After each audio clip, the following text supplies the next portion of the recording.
പ്രിയപ്പെട്ട സഹോദരങ്ങളെ, നമുക്ക് നമ്മോട് ഗുണകാംക്ഷ ഉണ്ടാകണം, നമുക്ക് നമ്മോട് ആത്മാർത്ഥത ഉണ്ടാകണം.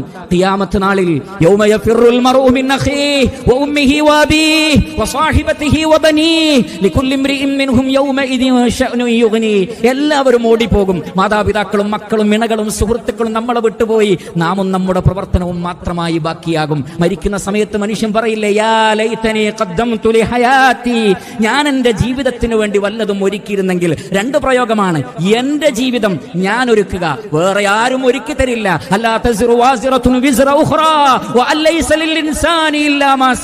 ഒരാളുടെ പാപഭാരവും മറ്റൊരാൾ പേറുകയില്ല. ഓരോരുത്തരും അവനവൻ പ്രവർത്തിച്ചതെന്തോ അതാണ് ഉണ്ടാവുക. അതുകൊണ്ട് നമ്മെ രക്ഷപ്പെടുത്താൻ നമുക്കേ കഴിയൂ. നമ്മുടെ വിശ്വാസം, നമ്മുടെ പ്രവർത്തനങ്ങൾ ശ്രദ്ധിക്കുക.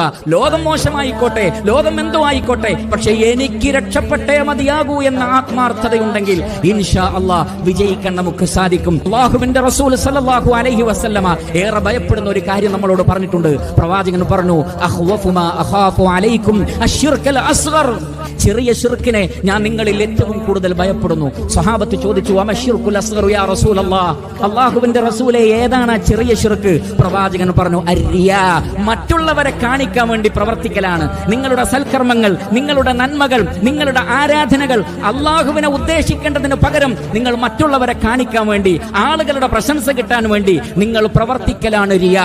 എന്നിട്ട് പ്രവാചകൻ ഭയപ്പെടുത്തുന്ന ഒരു കാര്യം പറഞ്ഞു. ഖിയാമത്ത് നാളിൽ എല്ലാവരും ധാരാളം സൽക്കർമ്മങ്ങൾ ചെയ്തുകൊണ്ട് അതിന്റെയൊക്കെ പ്രതിഫലം വാങ്ങി സ്വർഗത്തിലേക്ക് പോകാമെന്ന് വിചാരിച്ചു നിൽക്കുമ്പോൾ റഹ്മാനായ റബ്ബ് പറയും, ഇദ്ഹബൂ ഇലല്ലദീന കുൻതും തുറാഊന ഫിദ്ദുനിയാ ഫൻളുറൂ ഹൽ തജിദൂന ഇൻദഹും ജസാഅ.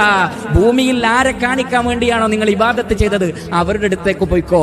എന്റെ അടുത്ത് നിങ്ങൾക്ക് പ്രതിഫലമില്ല, അവരെ കാണിക്കാനല്ലേ നിങ്ങൾ ചെയ്തത്, എങ്കിൽ പ്രതിഫലം അവരോട് വാങ്ങിക്കോ. വല്ല പ്രതിഫലവും ഇന്ന് നിങ്ങൾക്ക് തരാൻ മനുഷ്യന് സാധ്യമാണോ എന്ന് പരിശോധിക്കൂ. പ്രിയപ്പെട്ട സഹോദരങ്ങളെ, സാധ്യമല്ല.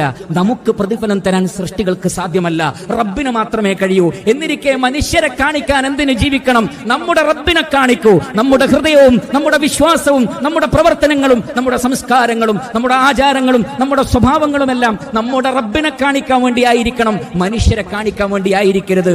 ആ നിലക്ക് ഇഖ്ലാസുള്ള ഒരു അടിമയെ വാർത്തെടുക്കാൻ വേണ്ടിയാണ് അല്ലാഹു സുബ്ഹാനഹു വ തആല ഈ മതം നമുക്ക് നൽകിയത്.